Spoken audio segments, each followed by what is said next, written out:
আসসালামু আলাইকুম। নিউজিল্যান্ডের বিপক্ষে আজকে ভোর 4টায় প্রথম ওয়ানডে দিয়ে মাঠে নামছে বাংলাদেশ ক্রিকেট দল। নিউজিল্যান্ডের বিপক্ষে বাংলাদেশ একাদশে থাকছে চমক দিয়ে সাজানো হবে এই একাদশ। তো চলুন দেখে নেওয়া যাক কেমন হতে পারে একাদশ।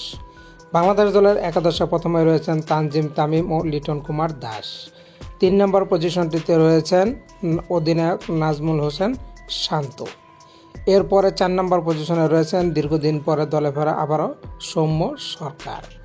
5 নম্বর পজিশনে রয়েছেন মিস্টার ডিপেন্ডেবল খ্যাত মুশফিকুর রহিম। 6 নম্বর পজিশনে রয়েছেন স্পিনার কাম ব্যাটার মেহেদী মিরাজ। 7 নম্বর পজিশনে রয়েছেন তাওহিদ হৃদয়। 8 নম্বর পজিশনে রয়েছেন প্রস্তুতি ম্যাচে চমক দেখানো রিশাদ হোসেন। 9 নম্বর পজিশনে রয়েছেন মুস্তাফিজুর রহমান। 10 নম্বরে রয়েছে শরীফুল ইসলাম এবং সর্বশেষ 11 নম্বরে হাসান মাহমুদ।